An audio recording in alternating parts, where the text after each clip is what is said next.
नमस्कार शेतकरी बंधूंनो, आपणा सर्वांचं माझ्या युट्यूब प्लॅटफॉर्मवरती सहर्ष स्वागत आहे. तर आज आलोय आपण कडलास गावामध्ये, तालुका सांगोला, जिल्हा सोलापूर. त्याच गावातील एक युवा प्रगतशील शेतकरी आहे.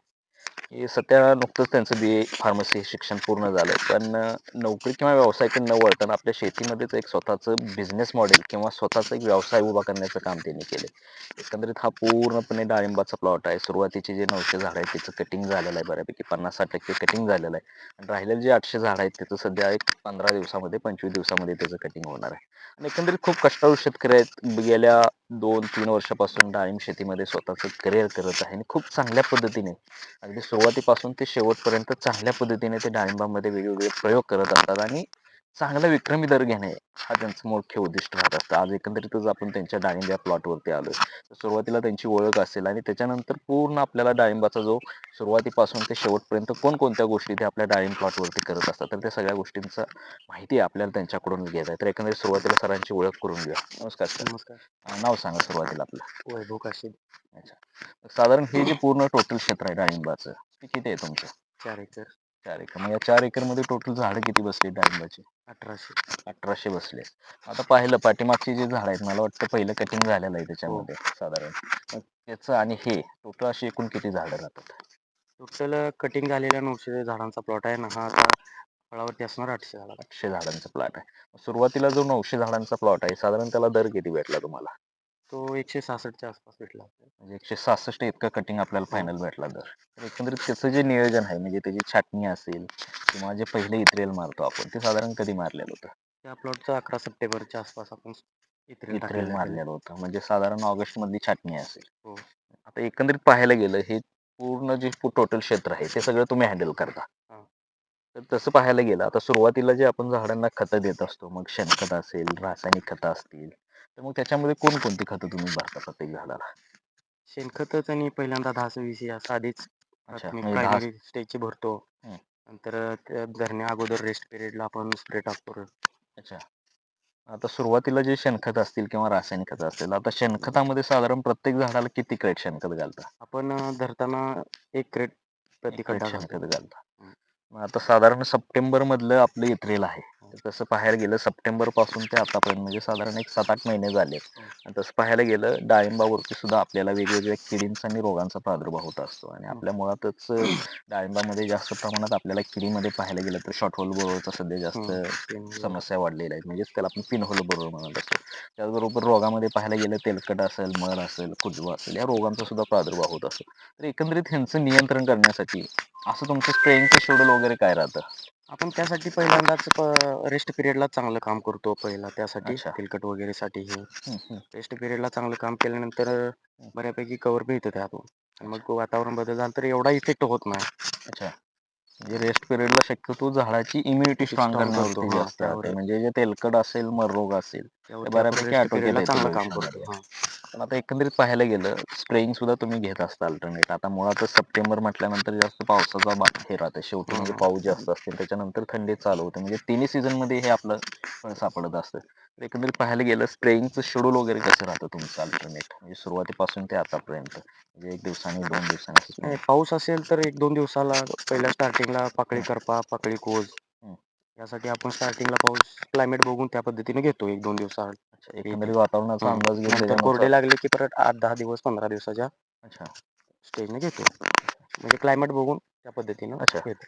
आता तसं पाहायला गेलं, मी बघितलं पलीकडच्या प्लॉटला एकंदरीत फळाला खूप चांगल्या पद्धतीने साईज असेल, शायनिंग असेल, त्याचबरोबर लस्टर सुद्धा खूप हो. चांगल्या पद्धतीने आले. तर एकंदरीत जे ड्रिपच्या माध्यमातून आपण वेगवेगळे लिक्विड खतं असतात, म्हणजे वॉटर सोल्युबल फर्टिलायझर्स असतात किंवा मार्केट्समध्ये आपल्याला वेगवेगळ्या स्लरी सुद्धा असतात, जे स्लरी आपण घरगुती सुद्धा आपण बनवू शकतो किंवा वेगवेगळे जैविक खतं असतात. मग त्याच्यामध्ये PSP असते, KMB असते, ट्रायको, सुडो, बॅसिलस असते. अशा काही गोष्टी वापरता का तुम्ही? हो, वापरतो. म्हणजे आता कसं म्हणजे. जैविकमधून शेणखत, हं, गूळ, हं, नंतर सरकी, हं, शेंगदाणा पेंड या टाकून हं, त्यामध्ये KSB, PSB परत SK हं, KMB ह्या हं, टाकून चालू असते. नंतर 4 महिने पिरियड कंप्लीट झाला हं. की आपण स्लरी चालू करतो. अच्छा. लास्टच्या 2 महिन्यात. म्हणजे सुरुवातीला स्लरीचा जास्त हे नसते, भर नसते. शेवटचे हां, 2-3 शेवटचे महिने नाही असतात. ज्या चालतं स्टार्टिंगपासून पण हं, एक 3 महिने झाल्यानंतर चालू केलं तरी पण चालते. पण जो हं. तो ज्या त्या पद्धतीने हे करतो. आपण शेवटच्या 2 महिन्यात देतो. अच्छा, म्हणजे शेवटच्या 2 महिन्यामध्ये जास्त स्लरी स्लरीज वगैरे वगैरे असेल तुम्ही हो. करू शकता. एकंदरीत जे आपली वॉटर सोल्युबल फर्टिलायझर्स असतात किंवा जे विद्राव्य खतं असतात, त्याचं एकंदरीत तुमचं कसं शेड्यूल राहतं? म्हणजे सुरुवातीच्या स्टेजला कोणते ग्रेड असतात, मधल्या स्टेजला कोणते ग्रेड असतात आणि शेवटच्या स्टेजला कोणकोणते ग्रेड असतात? म्हणजे असं एकंदरीत काय राहतं का? ग्रेड 1, ग्रेड 2, ग्रेड 3 अशा ठरलेल्या आहेत. त्यानुसार स्टेजनुसारच देतो आपण. म्हणजे आता सुरुवातीला स्टार्टिंगला ज्यावेळेस हं, फ्लॉवरिंग स्टेजमध्ये ग्रेड 1 असेल ते देतो हं, सिच्युएशननुसार. नंतर ग्रेड 2 हं, आणि ग्रेड 3. लास्टच्या ह्याच्यात पोटॅश आणि हं. फॉस्फरस देऊन फुगवायला जरा मदत होते. मदत होते. आता तसं पाहायला गेलं हे सुद्धा झाडावरती मी बघतोय आता हे आपले शेवटच्या ह्याच्यामध्ये आता याचं कटिंगचं नियोजन कधी केलेलं आहे तुम्ही? हे 10 जूनच्या 10 ते 15 जूनच्या आसपास. हे 10 जून ते 15 जूनच्या च्या आसपास आसपासचं काय कटिंगचं नियोजन आणि साधारण एप्रिल कधीच मारलेलं आहे? 22 ऑक्टोबर. 22 हां, ऑक्टोबरचं. ते 9 सप्टेंबरचं आणि हे 22 ऑक्टोबर. ऑक्टोबरचं. आता ह्या सुद्धा झाडाला एकंदरीत पाहायला गेलं खूप चांगल्या पद्धतीने सेटिंग झाले. म्हणजे साधारण प्रत्येक झाडाला नाही म्हटलं तरी मला वाटतं एक 100-125 फळ हो, हो. सेटिंग आहे आणि आहेच. साधारण एक आपल्या 1 महिन्यामध्ये हा पूर्ण प्लॉट कटिंगला येणार आहे. हं. तर एकंदरीत ह्याचं वगैरे नियोजन कसं राहते? म्हणजे आता एकंदरीत कसं शेड्यूल वगैरे कसं राहते फवारणीचं वगैरे? आता ह्या सीझनला आत्ताच्या कंडिशनला स्प्रे जरा कमी राहतात. अच्छा. खालूनच काम जास्त असतं. उन्हाळा असल्यामुळे जरा हं, हं. साईडला थोडं काम करतो खालूनच. अच्छा. जैविक स्लरी वगैरे हं. त्यातूनच. मग बाकी स्प्रे कमी राहतो ना वातावरण क्लिअर असल्यामुळे हं, हं, स्प्रे कमी राहतात हं. या बहारला. मग आता याचं पाण्याचं व्यवस्थापन कसं? आता टेम्परेचर जास्त आहे टेम्परेचर म्हणून जास्त असल्यामुळे 1-2 दिवसाआड चालू आहे. काळं रान असल्यामुळे हं. 2-3 दिवसाआड चालू आहे. वापसा 2-3 कंडिशन बघून देतो. अच्छा, एकंदरीत झाडाची वापसा कंडिशन कंडिशन जेवढी बघून मदत हां. होईल, तेवढं हे चांगलं होतं. म्हणजे अपटेक अपटेक वगैरे पण चांगलं जास्त आहे. जास्त पण सोडल्यानंतर तिथं कंडिशन पण वापसा पाहिजे ना.